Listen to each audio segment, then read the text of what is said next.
जरा सोचिए, एक ऐसी परंपरा की शुरुआत होती है जहां मूल विचार सिर्फ इतना है कि सब लोग जमीन पर एक साथ बैठ के खाना खाएंगे। हाँ बिल्कुल, बिना किसी भेदभाव के जमीन पर बैठना, एक जैसा खाना, जिसे हम लंगर कहते हैं। जो कि एक बहुत ही शांतिपूर्ण शुरुआत थी। एग्जैक्टली पर फिर थोड़ा आगे चलिए। वही शांतिपूर्ण परंपरा आगे चलकर एक बेहद ताकतवर, सशस्त्र और सदियों तक टिकने वाले एक विशाल राज्य में बदल जाती है। और यही बात इस पूरे सफर को इतना दिलचस्प बनाती है।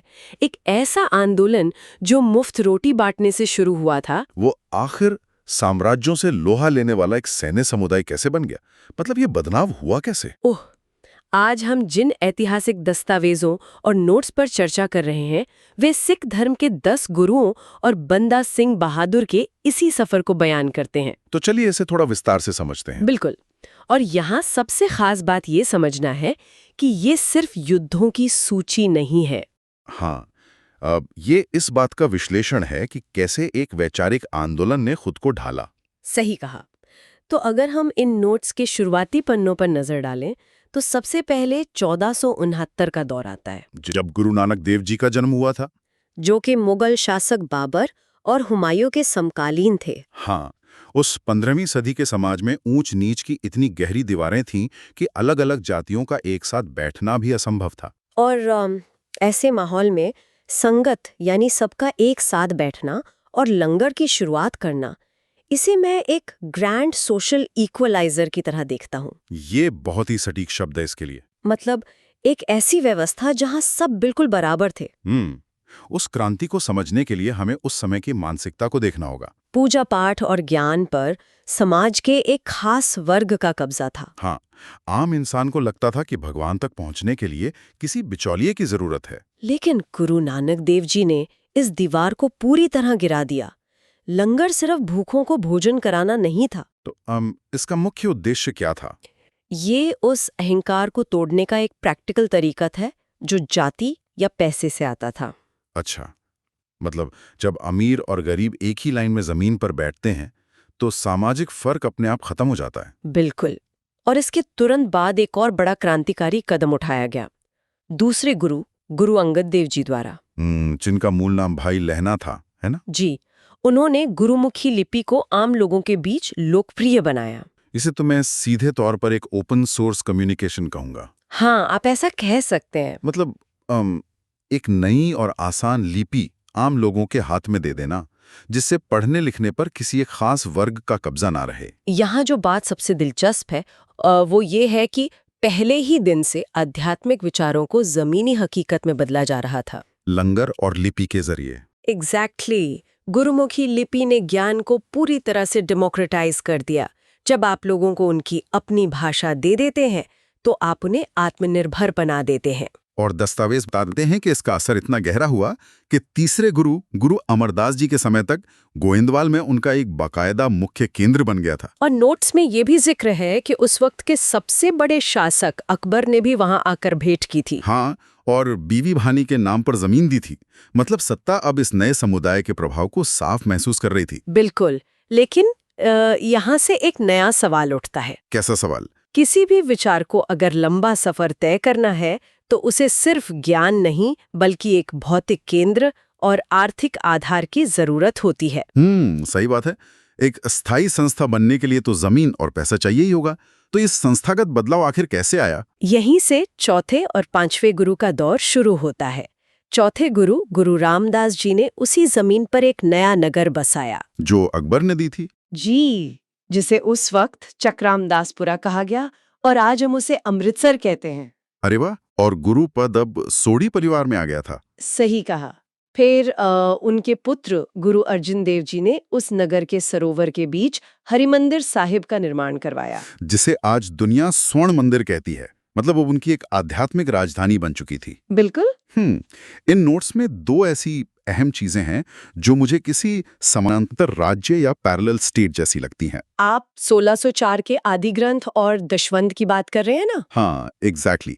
एक तरफ सिखों का पवित्र आदि ग्रंथ, जो एक तरह से उनका संविधान बन गया, और दूसरा दशवंत की व्यवस्था, मतलब हर व्यक्ति अपनी आय का 10वां हिस्सा समुदाय के निर्माण के लिए नियमित रूप से देगा। तो अगर इन सबको मिला दें, एक पक्की राजधानी अमृतसर, एक संविधान आदि ग्रंथ और एक खजाना दशवंध, ये एक पूरी तरह से आत्मनिर्भर व्यवस्था थी, जिसे किसी राजा के अनुदान की जरूरत नहीं थी। क्या यही वो पॉइंट है जहां मुगल सत्ता को इनसे घबराहट होने लगी? दस्तावेजों को देखकर तो यही लगता है। इसी घबराहट का नतीजा था कि 1606 में जहांगीर ने गुरु अर्जन देव जी को मृत्युदंड दे दिया। लेकिन मृत्युदंड के पीछे का तात्कालिक कारण क्या बताया गया है? तात्कालिक कारण ये था कि जहांगीर के बागी बेटे खुसरो की मदद करने का आरोप गुरु अर्जन देव जी पर लगाया गया था। और पहले से चली आ रही दुश्मनी भी थी। हाँ, पर अगर हम इसे बड़े परिप्रेक्ष्य में देखें तो असल मुद्दा अमृतसर का एक नए केंद्र के रूप में उभरना था। मुगल सत्ता इसे अपने एकाधिकार के लिए चुनौती मान रही थी।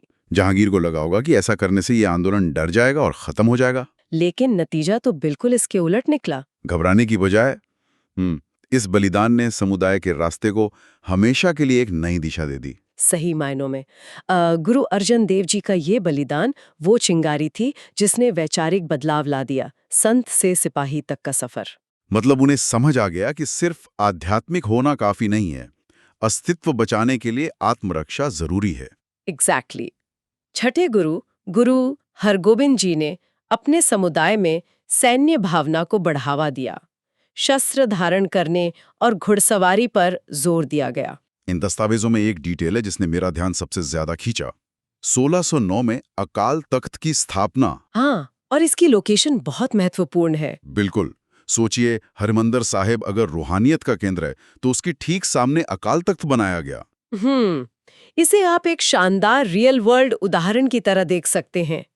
ये बताता है कि अध्यात्म और सांसारिक शक्ति यानी रक्षा दोनों को साथ चलना होगा।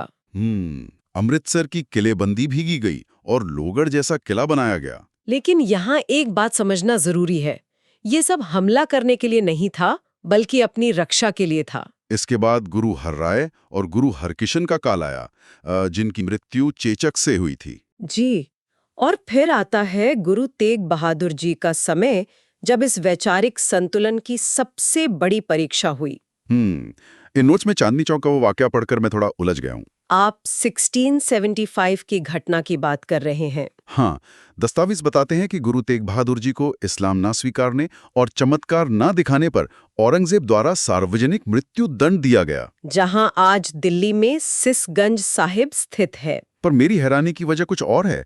जब ये समुदाय पिछले कई दशकों से हथियार उठा रहा था, तो गुरु तेग बहादुर जी ने लड़े बिना मृत्यु क्यों स्वीकार की? ओह, ये विरोधाभास इस पूरे इतिहास का एक बहुत ही गहरा हिस्सा है। मतलब जब आप लड़ सकते हैं तो बिना लड़े जान दे देना थोड़ा अजीब लगता है। इसका जवाब उनकी विचारधारा में छिपा है। हथियार उठाना केवल रक्षा के लिए था, लेकिन गुरु तेग बहादुर जी का बलिदान अपनी नहीं, बल्कि दूसरों की धार्मिक स्वतंत्रता के लिए था। अच्छा।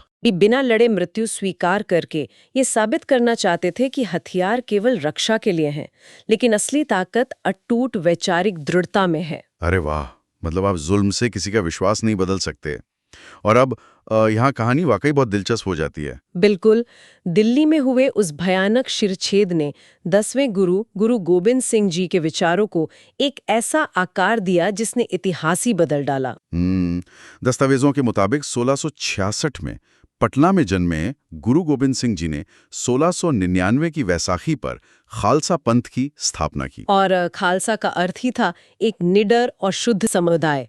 उन्होंने 5 ककार अनिवार्य कर दिए: केश, कंघा, कच्छा, कृपाण और कड़ा। और साथ ही सिंह और कौर नाम की शुरुआत भी की। जी, पुरुषों के लिए सिंह और महिलाओं के लिए कौर। मुझे इन 5 ककारों और नाम को लेकर एक जबरदस्त ख्याल आ रहा है। अच्छा, वो क्या? अगर इनको देखा जाए तो ये 5 चीजें और नाम, ये बिल्कुल एक पक्की यूनिफॉर्म की तरह थे। ये बहुत ही सटीक तुलना है। मतलब जब समाज में डर का माहौल होता है तो लोग क्या करते हैं? भीड़ में छिपने की कोशिश करते हैं। लेकिन अगर आपकी पहचान इतनी अलग है तो आप छिप ही नहीं सकते। एग्जैक्टली। आपको अपनी पहचान पर गर्व करना होगा। मैं इसमें एक चीज जोड़ूंगी। ये डर को दिमाग से निकालने का एक मनोवैज्ञानिक तरीका था। इसके अलावा उन्होंने साहित्य में भी बड़ा योगदान दिया। हाँ, नोट्स में बचित्तर नाटक का जिक्र है।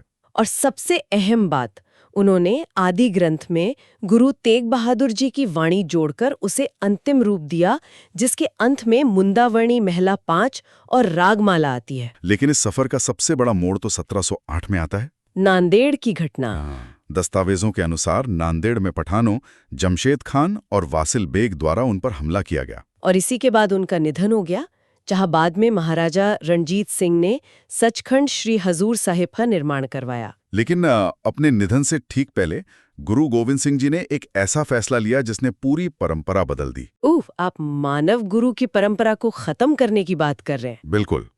उन्होंने गुरु ग्रंथ साहिब को शाश्वत यानी हमेशा के लिए गुरु का पद दे दिया। ये एक महत्वपूर्ण सवाल खड़ा करता है। एक ग्रंथ को गुरु मानकर आखिर उन्होंने क्या किया? उन्होंने नेतृत्व को किसी एक भौतिक शरीर से मुक्त कर दिया। एग्जैक्टली। इंसान को मारा जा सकता है, जैसे नांदेड़ में हमला हुआ, लेकिन एक किताब में दर्ज विचारधारा को कभी नहीं मारा जा सकता। आइडियोलॉजी को सीधे अमर बना दिया। पर यहाँ मेरे दिमाग में एक प्रैक्टिकल सवाल उठता है। क्या? जब मानव गुरु नहीं रहे तो इस सशस्त्र समुदाय का राजनीतिक नेतृत्व किसने किया? और यहीं प्रवेश होता है बंदा सिंह बहादुर का। इन दस्तावेजों में लिखा है कि उनका शुरुआती नाम लक्ष्मण देव था। जी। सन्यासी बनने पर वे माधवदास वैरागी कहलाए और फिर बंदा सिंह बहादुर बने। और उन्होंने सधौरा और सरहिंद की विजय के बाद लोहगढ़ को केंद्र बनाकर पहले सिख राज्य की स्थापना की। बिल्कुल। ये पहली बार था जब इन योद्धाओं ने किसी इलाके का राजनीतिक नेतृत्व अपने हाथों में लिया था। लेकिन इनके बारे में एक बात पढ़कर मैं सच में हैरान रह गया। सिक्कों वाली बात? हाँ, एक इंसान जो सन्यासी से योद्धा बना, उसने एक पूरा राज्य स्थापित किया, लेकिन मोहर और सिक्कों पर अपना नाम नहीं लिखवाया। उन्होंने उन पर गुरु नानक और गुरु गोविंद सिंह जी का नाम लिखवाया था। ऐतिहासिक रूप से ऐसा बहुत कम देखने को मिलता है जहां एक शासक अपना प्रचार ना करे। ऐसा क्यों? ये उनका एक मास्टर स्ट्रोक था। बंदा सिंह बहादुर का ये कदम साबित करता है कि राजनीतिक सत्ता मिलने के बाद भी समुदाय की मुख्य विचारधारा सर्वोच्च रही। बिल्कुल। सत्ता व्यक्ति की नहीं, बल्कि गुरुओं के आदर्शों की थी। हालांकि 1716 में फर्रुख सियर द्वारा उन्हें दिल्ली में मृत्युदंड दे दिया गया। तो उनके बाद पंजाब में क्या हुआ? नोट्स में बुढ़ा दल और तरुणा दल का जिक्र है। जी। समुदाय तुरंत बिखरा नहीं। पहले अनुभवी योद्धाओं का बुढ़ा दल और युवाओं का तरुणा दल बना, और फिर 1748 में ये मिसलों में संगठित हो गए। सुनने वालों के लिए समझना जरूरी है कि ये मिसलें क्या थीं। मिसलें दरअसल छोटे छोटे स्वतंत्र योद्धा जत्थे थे। जब कोई पक्का राजा नहीं था तो वे अलग अलग समूहों में बट गए। लेकिन जब भी संकट आता तो ये सब खालसा के झंडे तले एक हो जाते थे। बिल्कुल सही। तो इन ऐतिहासिक दस्तावेजों का जो हमने आज विस्तृत विश्लेषण किया है, इसे थोड़ा समेटते हैं। गुरु नानक देव जी की शांतिपूर्ण संगत से लेकर बंदा सिंह बहादुर के सिख राज्य तक का ये 200 से अधिक वर्षों का सफर। सुनने वालों के लिए इसका सबसे बड़ा सबक यही है कि कैसे एक विचारधारा अपने मूल मूल्यों यानी समानता और न्याय से समझौता किए बिना बदलते और चुनौतीपूर्ण समय के साथ खुद को ढाल सकती है। जरूरत पड़ने पर हथियार और राजनीति का भी सहारा लिया गया। और इसी से जुड़ा एक आखिरी विचार मैं आपसे जानना चाहूंगा। जी, मैं सुनने वालों के लिए एक विचार छोड़ना चाहूंगी। अगर 300 से अधिक वर्षों से एक पवित्र ग्रंथ गुरु ग्रंथ साहिब एक पूरे समुदाय का सफलतापूर्वक नेतृत्व कर सकता है बिना किसी इंसान के, बिल्कुल, तो क्या भविष्य में भी सबसे मजबूत संस्थाएं वो नहीं होंगी जिनका नेतृत्व किसी चमत्कारी इंसान की बजाय स्पष्ट और अपरिवर्तनीय सिद्धांतों या कोड द्वारा किया जाएगा? एक बहुत ही गहरा और विचारोत्तेजक सवाल। एकदम। इस विस्तृत विश्लेषण में बस इतना ही। सीखते रहिए और सवाल पूछते रहिए। जरा कल्पना कीजिए एक ऐसे साम्राज्य की जिसके संस्थापक का निधन हो चुका है और उसके उत्तराधिकारी की बहुत ही क्रूरता से हत्या कर दी गई है। राजधानी पर दुश्मनों का कब्जा है और नया राजा अपनी जान बचाकर दरबदर भाग रहा है। ये तो किसी भी साम्राज्य के अंत की शुरुआत लगती है। बिल्कुल। मतलब इतिहास के सामान्य नियमों और युद्ध के सिद्धांतों के अनुसार अगर हम देखें तो इस साम्राज्य का नामो निशान मिट जाना चाहिए था। लेकिन यहाँ एक चमत्कार होता है। ये साम्राज्य न केवल अपना अस्तित्व बचाता है बल्कि उस दौर की सबसे बड़ी महाशक्ति को घुटनों पर ला देता है। सही कहा। और आज की इस गहन चर्चा में हम ऐतिहासिक दस्तावेजों और समकालीन अभिलेखों के एक विशाल भंडार का विश्लेषण कर रहे हैं ताकि मराठा साम्राज्य के उदय के पीछे के जो वास्तविक कारण हैं उन्हें समझा जा सके। हाँ, क्योंकि इस चर्चा का उद्देश्य केवल युद्धों और तारीखों को दोहराना नहीं है। मतलब हम ये समझना चाहते हैं कि कैसे महाराष्ट्र की भौगोलिक स्थिति और वहाँ की संत परंपरा ने एक ऐसे सुदृढ़ प्रशासनिक ढांचे को जन्म दिया जिसने मुगल साम्राज्य की नींव हिला दी। और मैं शुरुआत में ही ये स्पष्ट करना चाहूंगा कि हमारा ये विश्लेषण किसी राजनीतिक विचारधारा का समर्थन नहीं करता है। हम केवल ऐतिहासिक स्रोतों में दर्ज तथ्यों का एक निष्पक्ष मूल्यांकन कर रहे हैं, चाहे वो शिवाजी महाराज की रणनीतियां हो या अष्टप्रधान व्यवस्था या मुगल मराठा संबंध हो। एकदम सही। तो चर्चा की दिशा को आगे बढ़ाते हुए मुझे लगता है कि किसी भी साम्राज्य की कहानी उसके भूगोल से शुरू होती है। मतलब मराठा शक्ति का उदय अचानक तो नहीं हुआ था ना, ये एक लंबी सामाजिक राजनीतिक प्रक्रिया थी। बिल्कुल, भूगोल का बहुत बड़ा हाथ है इसमें। मैं इसे एक उपमा से समझाना चाहूंगी। जैसे एक मजबूत इमारत के लिए गहरी नींव और सही मिट्टी चाहिए होती है, वैसे ही मराठा शक्ति की नींव केवल हथियारों से नहीं बल्कि महाराष्ट्र की भौगोलिक परिस्थितियों और वहाँ की स्थानीय वतनदारी व्यवस्था से बनी थी। हाँ, और इसी मिट्टी से एक बहुत ही शक्तिशाली चेतना ने जन्म लिया। समकालीन स्रोतों में इसे हिंदवी स्वराज्य कहा गया है। ये उस समय का एक उभरता हुआ राजनीतिक मुहावरा था। ये केवल जमीन जीतने की बात नहीं थी, एक वैचारिक लड़ाई थी। बिल्कुल। और शिवाजी महाराज का जो जन्म हुआ शिवनेरी दुर्ग में 19 फरवरी या कहें फाल्गुन वद्य 3 शक 1551 को, उन पर उनकी माता जीजाबाई और संरक्षक दादोजी कोंडदेव का प्रारंभिक प्रभाव बहुत गहरा था। और यही प्रभाव शायद हमें उनकी प्रारंभिक विजयों में साफ दिखता है। मतलब उन्होंने 1646 में तोरना दुर्ग पर अधिकार किया, फिर 1647-48 में कोंडाणा और 1656 में चंद्रराव मौर्य से जावली को जीता। हाँ, और फिर आता है 1659 का वो प्रसिद्ध अफजल खान प्रसंग, प्रतापगढ़ के नीचे जो मिलन तंबू में मुठभेड़ हुई थी। अरे वो तो बहुत ही दिलचस्प था। बिल्कुल, वो एक तरह से महाशक्ति से टकराव की शुरुआत थी। इन क्षेत्रीय सफलताओं ने तत्कालीन महाशक्ति मुगलों का ध्यान खींच लिया था। अब सवाल यह था कि एक छोटी सैन्य शक्ति विशाल मुगल सेना का सामना कैसे करेगी। हाँ, और ये सवाल बहुत अहम है क्योंकि मुझे लाल महल पर शिवाजी के रात्रि आक्रमण की याद आ रही है, जो 5 अप्रैल 1663 को हुआ था, जिसमें शाइस्ता खां घायल हुआ और उसका पुत्र मारा गया। मतलब ये कितना साहसिक कदम था। बहुत बड़ा कदम था। वो सीधा छापामार युद्ध या गुरिल्ला युद्ध की रणनीति का हिस्सा था। लेकिन सूरत की लूट जो 1664 और 1670 में हुई और मुगलों पर सीधे हमलों के बाद भी मुझे एक बात हैरान करती है, शिवाजी को बातचीत की मेज पर क्यों आना पड़ा? मतलब मिर्जा राजा जयसिंह के साथ 1665 की पुरंदर की संधि क्यों करनी पड़ी? देखिए, यहीं पर हमें यह समझना होगा कि शिवाजी केवल एक योद्धा नहीं थे, वे एक बेहतरीन कूटनीतिज्ञ भी थे। जब जयसिंह ने घेराबंदी की तो वे समझ गए कि राज्य को बचाना ज्यादा जरूरी है। तो ये एक रणनीतिक समझौता था। बिल्कुल। पुरंदर की संधि का रणनीतिक महत्व बहुत बड़ा था। शिवाजी ने 35 में से 23 किले मुगलों को सौंप दिए और संभाजी को 5000 का मनसब मिला। उन्होंने अपने मुख्य राज्य को बचा लिया। ये तो सच में बहुत दूरदर्शी सोच थी। लेकिन फिर आगरा का वो नाटकीय प्रसंग आता है। सही। 1666 में आगरा यात्रा। हाँ, वहां दरबार में जो हुआ वो बहुत ही महत्वपूर्ण घटना है। मतलब उन्हें उचित सम्मान नहीं मिला था ना? बिल्कुल नहीं मिला। उन्हें ताहिर खां की जगह खड़ा किया गया, राय सिंह के आगे और जसवंत सिंह के नीचे खड़ा किया गया। ये उनके लिए बहुत बड़ा अपमान था। और फिर राम सिंह की निगरानी में उन्हें नजरबंद कर दिया गया और वहां से उनका बच निकलना किसी थ्रिलर फिल्म से कम नहीं लगता। हाँ, लेकिन आगरा से सुरक्षित वापसी केवल अपना अस्तित्व बचाने की घटना नहीं थी। ये एक स्वतंत्र और वैध राज्य स्थापित करने की दिशा में बहुत बड़ा कदम था। सही कह रहे हैं।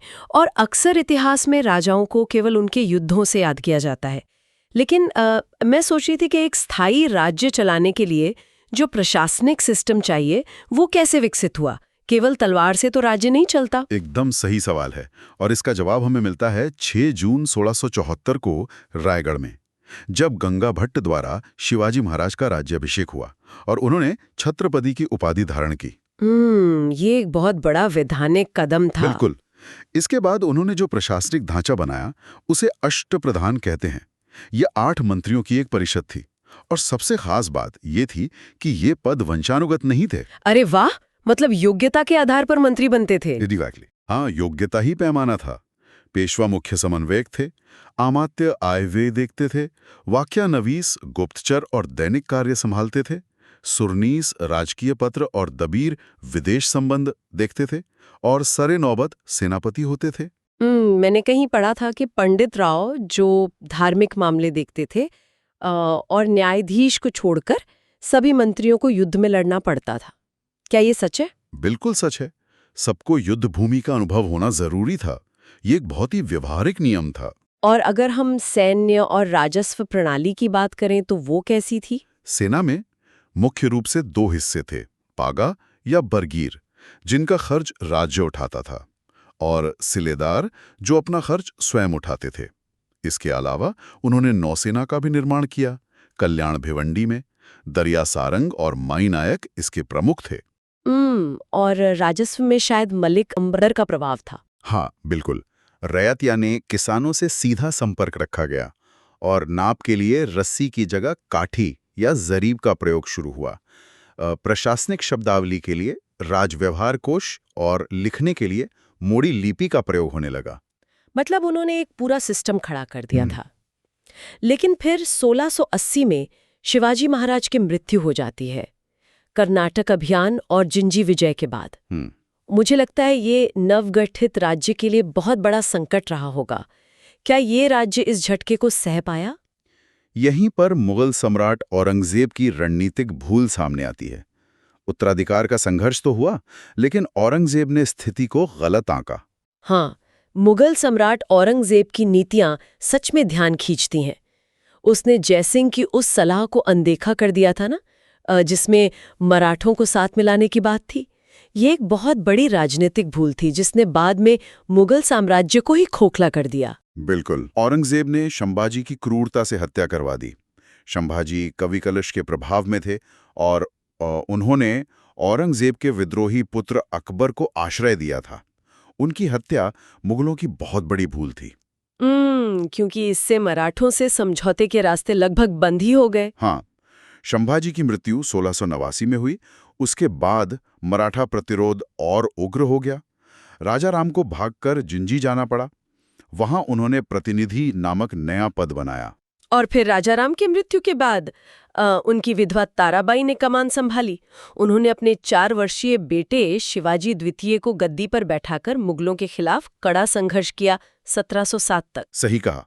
और इसका मुगलों पर बहुत भयानक प्रभाव पड़ा। औरंगजेब की दक्कन में दीर्घ उपस्थिति और निरंतर युद्धों ने उत्तर भारत के प्रशासन और अर्थव्यवस्था को पूरी तरह नष्ट कर दिया।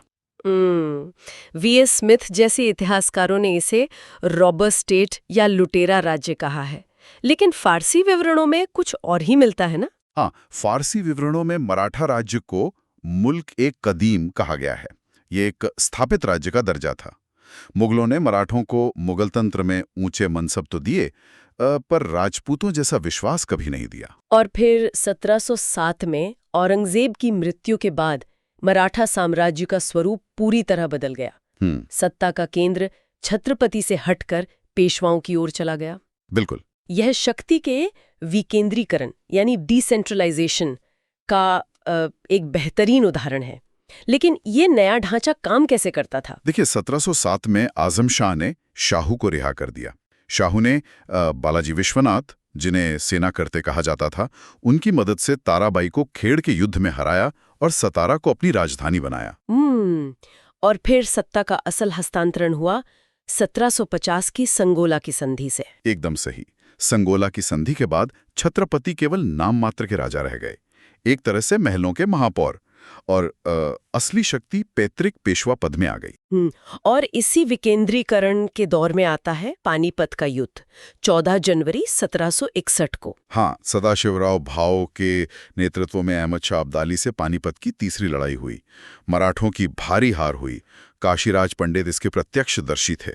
और वो हार का समाचार भी तो बहुत दिलचस्प तरीके से पहुंचाया गया था। हाँ, वो एक गुप्त सांकेतिक पत्र था जिसमें लिखा था कि 2 मोती विलीन हो गए और 27 सोने की मोहरें खो गईं। ये एक रूपक था पेशवा बालाजी बाजीराव के लिए। ये सुनकर रोंगटे खड़े हो जाते हैं। लेकिन अंत में अहिल्याबाई होलकर का महेश्वर राजधानी से शासन करना मराठा साम्राज्य की व्यापकता और जीवटता को दर्शाता है। बिल्कुल। तो अगर हम इस चर्चा के मुख्य बिंदुओं को समेटें तो हम देख सकते हैं कि कैसे भूगोल और हिंदवी स्वराज्य की विचारधारा ने एक ऐसी सैन्य और प्रशासनिक संरचना को जन्म दिया जिसने अपने संस्थापक की मृत्यु के बाद भी मुगलों के सबसे बड़े आक्रमण का सामना किया। हाँ, और ये अष्टप्रधान जैसी व्यवस्थाओं का ही नतीजा था। स्थानीय जनमानस से जुड़ाव पर निर्भर करती है। सही बात है। और साथ ही ये भी कि अहंकार और अविश्वास जैसे औरंगजेब की नीतियां कैसे मजबूत साम्राज्यों को भी भीतर से खोखला कर सकते हैं। बिल्कुल। तो चलते चलते मैं चाहूंगी कि हम सब एक अंतिम सवाल पर विचार करें। जरा सोचिए, अगर मुगल सम्राट औरंगजेब ने मराठों को उसी विश्वास और उत्तरदायित्व के साथ अपने प्रशासन में शामिल किया होता जैसा कि कभी राजपूतों के साथ किया गया था, तो क्या भारतीय उपमहाद्वीप का आधुनिक इतिहास पूरी तरह से अलग नहीं होता?